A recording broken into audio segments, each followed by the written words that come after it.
สวัสดีครับพี่น้องมาพบกันกับเจ็บเถยเท่าจ้า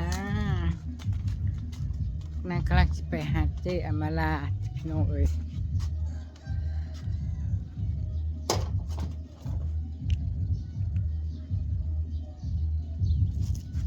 กำลังจะไปหาอามาลาค่ะสั่งของสั่งก๋วยเตี๋ยวไปให้นางแล้วก็ได้มีน้ำพอกหัวแมงจีกหาเนี่ยมื่อเจ้านี่ไปสั่งก๋วยเตี๋ยวนะสวยล่ะมาแล้วก็อาบน้ำเขาก็แล้วไปเติมน้ำมันเขาก็แล้วไปต่อครับพี่น้องกันไปเนี่ยไปพอกันที่วัดนะคะส่วนเจซีเลยนั่งวันนั่งบนท่านได้ไปวันนี้นั่งจิตแต่งแก้นะวะแต่งแก้ก่อนจังสิไปน้ำลังนะวะน่าจะเป็นมืออื่นบ่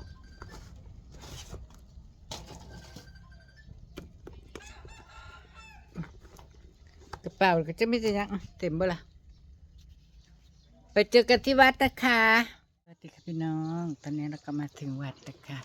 กำลังแต่งเพลงพอดีเลยเกือบบ่ทันค่ะ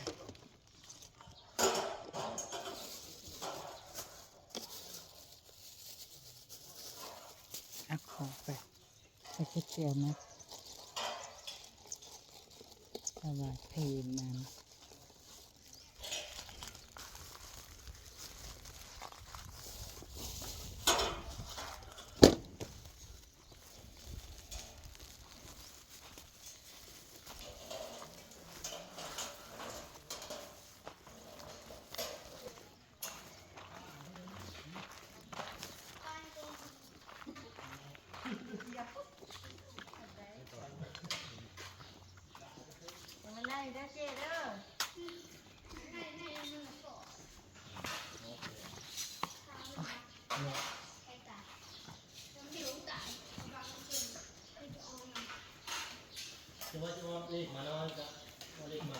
แม่ประธาน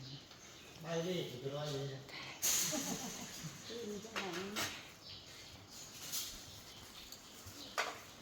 ๋วยเตี๋ยวเพลนค่ะไม่ออกเกียบ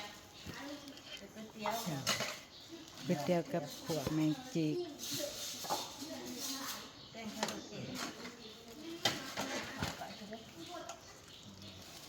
ทำเพลพอดีด้วยเนาะเขากินน้ำไปก่อนกินกุดบานา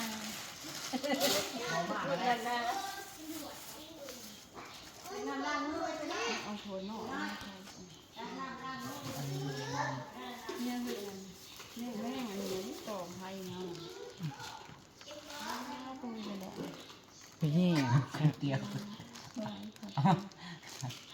ของเนี่ยว่านั่นคือการมาสั้นบอกนี่ว่าตัวน้อยไปใส่เลยบ้านแมงใหม่เอาโถนอไอ้ที่ออกไทยใครเห็นมาเปรียบให้เบบปะวันเช้าวัน ว่าใครมาวันนางวัน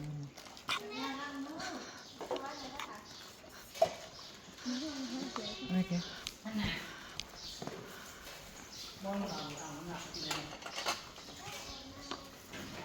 จักมือแล้วมั้งจักมือแล้ว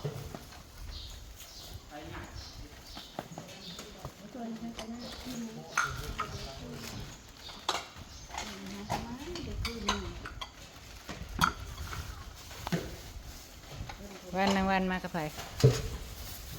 คนเชิงเงินแต่เขาจะยี่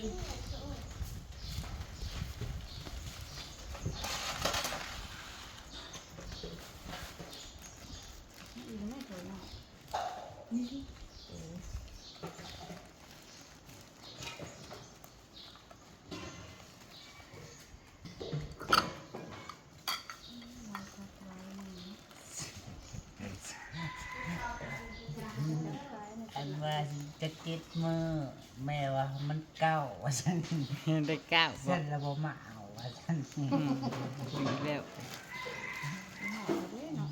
แล้วจังมือแล้วไงสี่มือสาม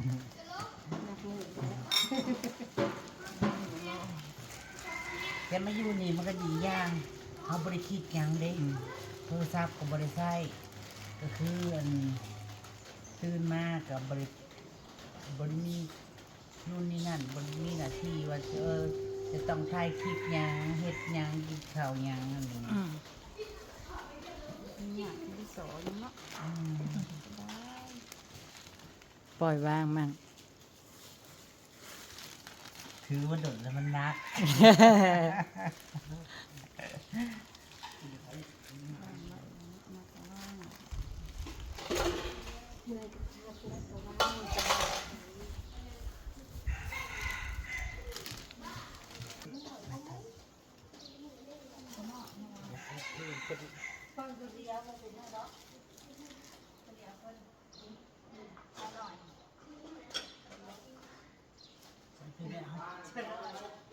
สีจะคอยหยอกคอยตัดน้ำไทย คือน้อยมาว่านี่แซ่บอยู่ตัวดีดึกเอาเบิด เป็นน้ำซัก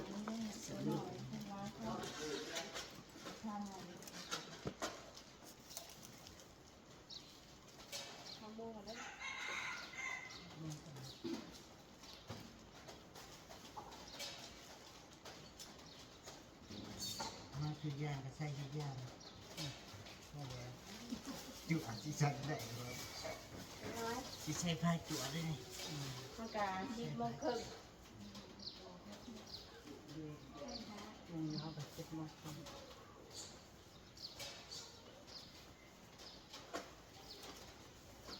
แต่อันนี้น้ำเลิก ทางนี้ไปเลย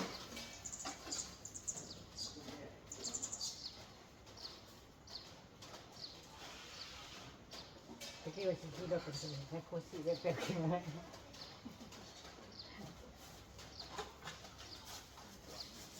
มือบวชแล้วเกิดเป็นมือ ปล่อยวางบ่ได้ ส่วนอันโยมสี นักซื้อยังติดขาย ส่วนไม่ออกสี ดอกที่นั่น นางแห่งปล่อยวางบ่ได้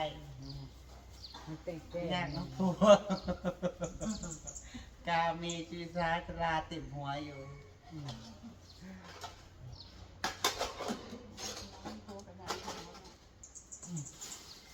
ี่พวกเป็นยาปัวนี่แหละ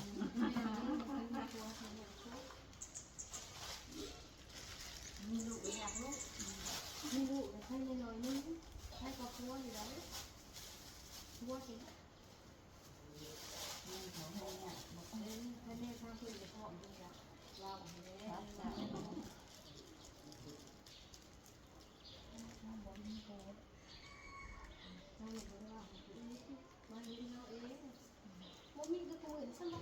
เนาะ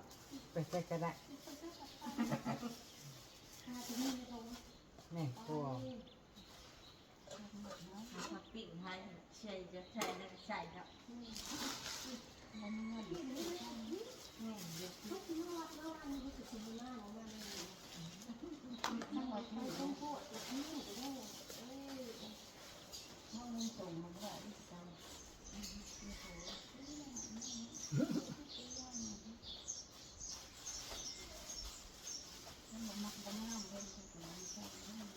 ม ไม่ดีมันมาของเราเขาก็ไล่เจ๊เอ้ย เอาไว้ให้เป็นน้ำ จะได้กระบวน จะ การ ใครไปน้ำก็สิได้จอดรถปุ๋ยได้ก็จอดได้ก็ติดเรา กินแยกอยู่เลย เก่งเงี้ย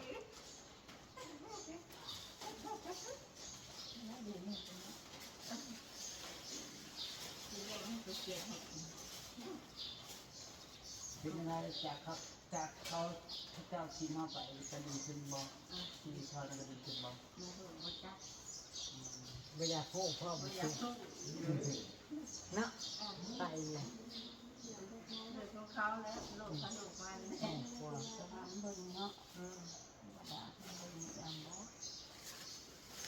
วันหลงวันสมวันเนี่ยจีเขาเห็นในเขาเรียกไปทักคอเขาเห็นในที่วานน่ะที่อยู่ในที่นี่ที่หนามที่นี่นะที่เปิดที่หันที่นี่อย่าง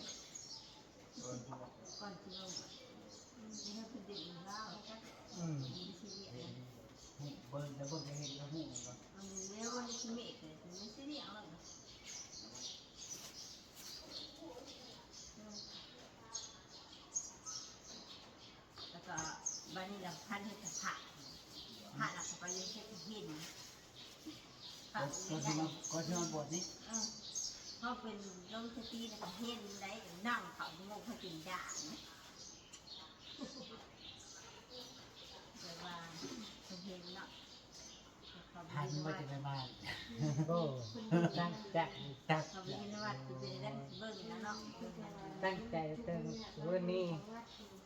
พัชมาแล้ว ได้เบิ่ง ใน เนาะ ส่วนนั้นซีแล้วคุณว่าคุณบอกว่าฉันจะไปก่อนแล้วว่าฉันบ่ถ่ายแล้ว เบิ่งนะ ถ่ายถึงมา2-3 มื้อบ่เช้าจะเชื่อเห็นไหม ถ่ายเดียวใช่จริง เป็นฝ่ายถูกแห้งแล้วอยู่ได้กันนึงที่เรียกอยู่ลำเดียว จะผ่านไปแต่ละช่วงจิตใจเฮามันกันนะเนาะเฮามาอยู่ตรงนี้มันก็ ที่ทานที่ว่าในทางนี้ก็โซ่ อยู่ใส่ก็คือเก่าเลย เนาะมันคือดูกับจิตใจเฮา ใจตัว จะมีข้าว แต่ก็ ที่มาอยู่นี่ก็คือแบบว่า ก็ตายนะ ต่างมาพักผ่อนเด้อโยมทั้งหลายต่างมาพักผ่อนน้ำหั่นนะอีกอย่างก็ของมาอยู่พี่ก็บ่ได้ใส่โทรศัพท์ก็บ่ฮู้โลกภายนอกเลยแหละ ตัดโลกภายนอก เมื่อ ตัดแต่จะดี ค่อยสู่ไปเมื่อค่อยสู่ไป มันบ่สายดอก เก็บกลับมาโดดแล้วมันหนักกันดิกับปล่อยแก่แน่ปล่อยแก่แน่ดูได้เนาะดูได้ก้อนนั้นนั่นกับผูกไปฮอดบุญเนาะครึ่งเดือน โอ้ย แล้วกลับมาที่เราอีก โทษเนาะปันนี้ยันโกนหัวเลย อ๋อ ยัง เด้อมาอยู่นี่คิดว่ามาหม่องมันสงบที่สุดเนาะ เดี๋ยวปลาขาวไป เนี่ยค่ะ คิดว่ามาหม่องที่มันสงบผู้ใดมาผู้นั้นถามผู้ใดหมู่บ้านได้มากก็ถามเขาเห็นเขาหูจักกันเด้อ้าวมาปวดตื้อ เงาเลยนะครูเงาเลยมากไปทำงาน หัวเนาะ เราเคยร้อนอยู่ไหม เนี่ยก็ เอาไม่สุดเลย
กำลังที่สันครับเนาะเลย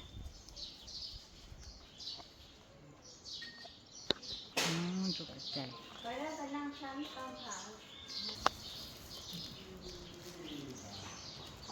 ไม่เป็นไรแพ้เลยแพ้ก็อยู่ในรถกูเลยไป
ฉันยับเข้ามาเด้อ